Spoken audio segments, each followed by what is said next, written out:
right. So just going to make sure that I have all my buttons. Everything's loaded. Okay. Here we go.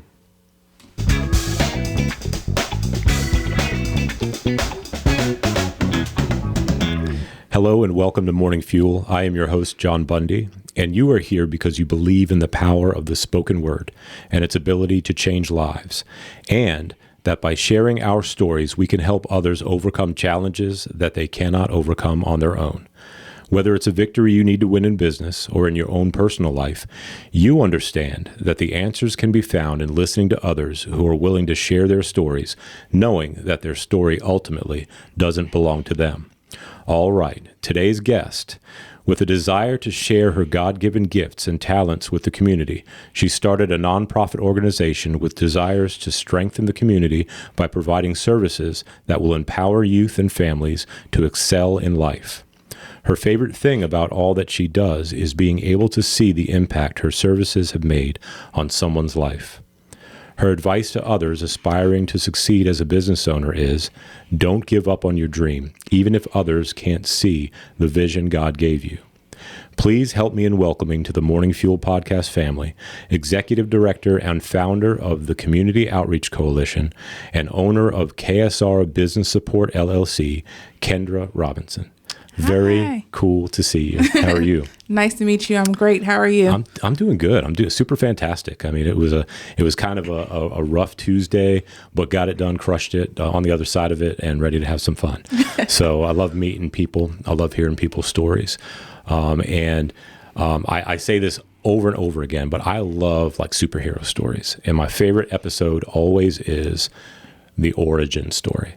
The start, the beginning. How did Spider-Man become Spider-Man? How did Batman become Batman? That sort of thing. So how did Kendra Robinson become executive director? How did you become a business owner? Tell me about like the start to this whole adventure.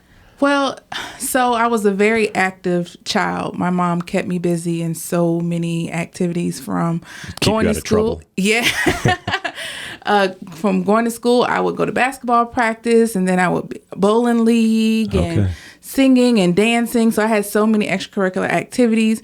And then as I got older and went to college, I realized that the people in the community that I lived in didn't have those activities. They would literally go from school and then find something to get into after school, which would probably lead to trouble, or they didn't have the academic support that I had. So I wanted to give back to the community. So through college, I pretty much tutored, and I used the gifts and talents that I learned growing up, and I gave it back to the community. So I started the Community Outreach Coalition, and we literally started with tutoring and teaching young kids how to dance and do culinary arts and basketball leagues and different things like that. I literally took all the things that I learned growing up and tried to instill it in other people. Wow. So you got to take the things that you loved growing up and share those same things with kids that are growing up today. Yes. That don't have the opportunities perhaps that you had. Now are you living and working now in the same community that you grew up in?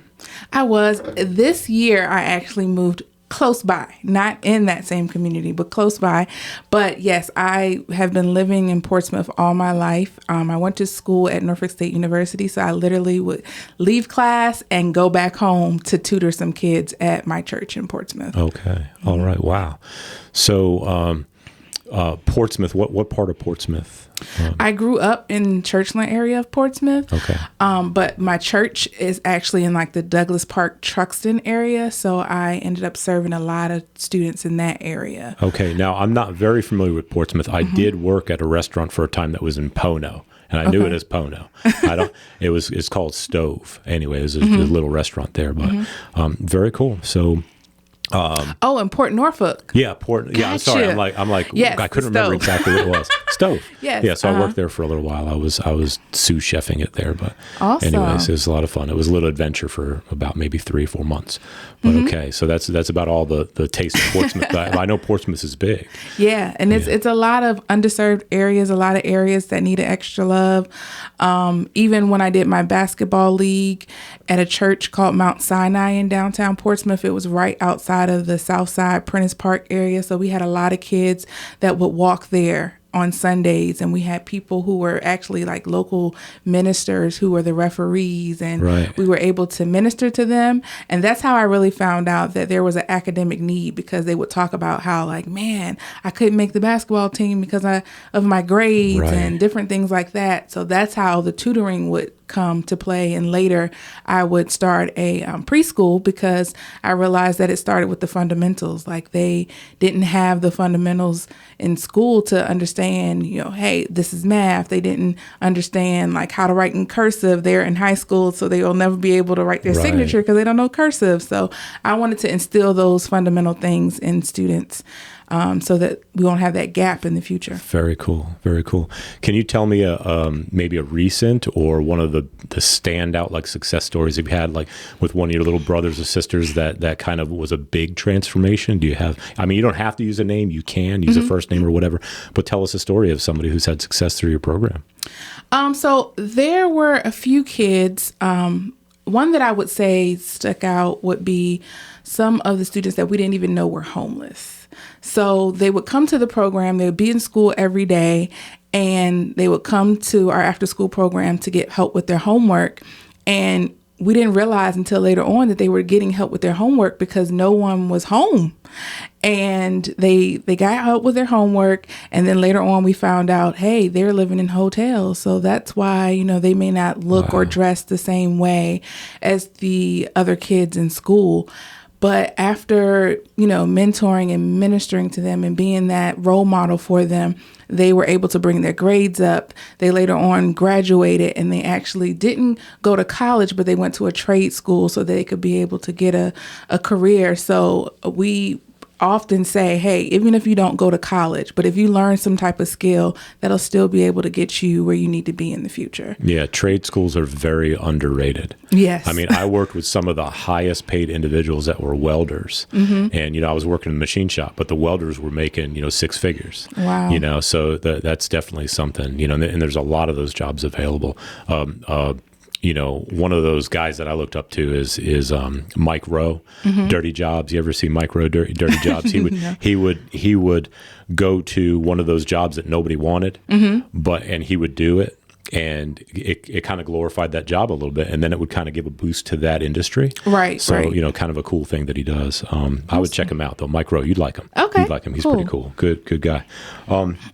So you run this not-for-profit, but you also have another business where you're doing business services. Is it KSR? Yes, KSR, business support. So I feel like everything I do is a service. When I sat back and I think about it, I'm like, everything that I do is really a service. So a lot of people saw that I was managing a business. I went to school for business, and they're like, wow, I always had these ideas to start a business or a nonprofit. Can you help me? So that's how KSR, business support, started, pretty much to help the different people who are like, hey, I have this dream, but I don't know where to start. So I was able to put some strategy behind what their dreams are, motivate them to get it started, and just help them along the way. So right now, you've got to raise money for your not-for-profit. You've got to have people supporting you. How do you do that? Has that been kind of a rocky road? Is that something that you're just good at, or what? It grew to that point. Okay. So it's funny because when I first started, my mom was my biggest supporter. Sure. So, and I didn't even look at it that way. I just told her what my dreams were, and if she was able to help, she would. Like when we had our basketball league, we had kids coming from Norfolk State. She would literally drive from Portsmouth, take the van, fill up with all these college students to bring them back to Portsmouth to play basketball. Yeah. She really invested a lot into the nonprofit. And as people started to hear the story and the different impacts that we had in the community, people started to donate. And it would be people who I didn't even know. Yeah. Things like this, they would hear on TV or read a newspaper article, and they would just send checks, or they would just say, hey, I want to be a volunteer or a board member. And then over time, I just learned how to write grants. So I would just write foundation grants and different state grants. And this year we received our first federal grant. So we're excited about that. Cool. Yeah. Yeah. It just, the funds to do what you love to do, and you're helping people. So, I think about a verse of scripture that says, and this is me paraphrasing it, but those who are skilled at what they do are going to do their work before kings. So you're going to have the opportunity because you love what you do. That's like fuel behind, doing it more and more and better. And then all of a sudden that money's just going to come in, like you said, from people you don't even know. Right. That's fantastic. Thank it's good you. to hear. It's a good reminder. You get out there, you do good. You love what you do. You kind of forget about everything else. And then God provides for you everything that you need. Right. It's amazing. Right. And a lot of people will ask, like, how did you know how to do all this stuff? You were only 17, 18 years old. And I'm like, I didn't. I just had a vision, and God provided everything that I needed. Nice. So. Fantastic. Well, when in the survey that I sent you, the answer the questionnaires and stuff like that, I can tell that you're really, really busy. Do you know why? Why? Your answers were really short. So I visited the website. I got a few things for the intro, but one of the things that intrigued me is one of your favorite books, or book that you mentioned, is that 4-Day Work Week. Yeah. How has that impacted your life? Do you practice any of the principles from that book? Or? Yes. So because I'm so busy, I'm like, how do these people who have all these different things going on, how do they make it work? And one of the things that he talks about is how to have like an automated system. So many things that we take time out of the day to do that we don't have to do. We don't have to scroll through Facebook. We don't have to take everybody's call and talk for hours. Right. We don't have to be elaborate on all these long emails and say, hey, I have to stop the world because I have so many emails and all these different things. So he gives you some ideas on how to outsource some of the things. And even it was so funny because one of the practices he talks about, like his staff and his family, he'll remember their birthday. He can't think about when their birthday is, but he outsourced someone to buy them a gift. Oh, wow. There are services and like to remember, that. I heard of one. to remember when their birthday is. And I'm like, I need to do that because I forget a lot because I'm so busy. Like, what's going on? And whose birthday is it? When do I have time? If it weren't for Facebook, I wouldn't remember no one's birthday. Exactly. And then like you remember, then you're like, oh, Lord, what am I going to get them? Yeah. So different things like that, and different things, principles to put in place as far as like what phone calls to take, you know, how to manage your time as far as like if someone calls, you don't have to be on the phone for hours. You can, cut it short, get straight to the point. He gave some tactics on how to get straight to the point so you can see what it is they want. And then you'll have that time for something else. So pretty much he automated his life so much that he really doesn't have to do much work until about 4 hours or 5 hours a week because everything's either outsourced or automated. Okay, that's fantastic. I'm going to add that one to the book list. Yes. Okay, it's a good one. I know it's Tim Ferriss, right? Yes. So I've had, I think I actually have it on my book list, but this is going to move it up. Oh, that's awesome. Wow, really great to get to know you. And before I ask my last question, how can people reach out to you? How do people interact with you? I mean, they're not going to call you because it's going to be a short phone call. Right. No, they can follow me on Instagram at The Healthy Boss. Okay. And then on Facebook, it's The Healthy Boss or the Community Outreach Coalition. So they can follow on any one of those pages. They can go to my website at www.cocoutreach.org to see my nonprofit work, and ksrenterprise.com to see my consulting services. Fantastic. And we'll go ahead and put some of that stuff in the show notes so folks can reach out to you. And I know also, with KSR, some folks very, very much need some solutions and some services for their business. So awesome. I really appreciate you sharing that too. So my last question for you is, Kendra Robinson, you're running this not-for-profit, you're helping out people in the community, making your community better. And you're also taking everything that you're learning and sharing with others with your other business. What do you as a business owner need most right now? That is a good question.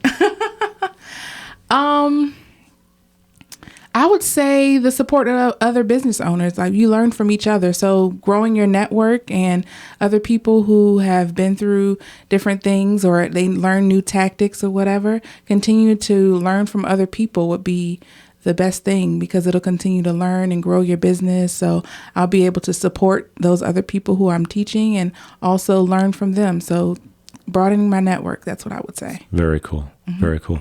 Well, awesome. Well, I'm amazed. I mean, 17 years old, you started this, and how many years has it been? How long have you been doing this? That's funny. Not trying to find out what your age is or anything like that, but So it's 15 years, I believe. Wow. Yeah. Okay. Fantastic. Well, Kendra, really, really great to meet you. And I look forward to seeing what God does with this podcast. And again, like you, we're offering a service to assist others.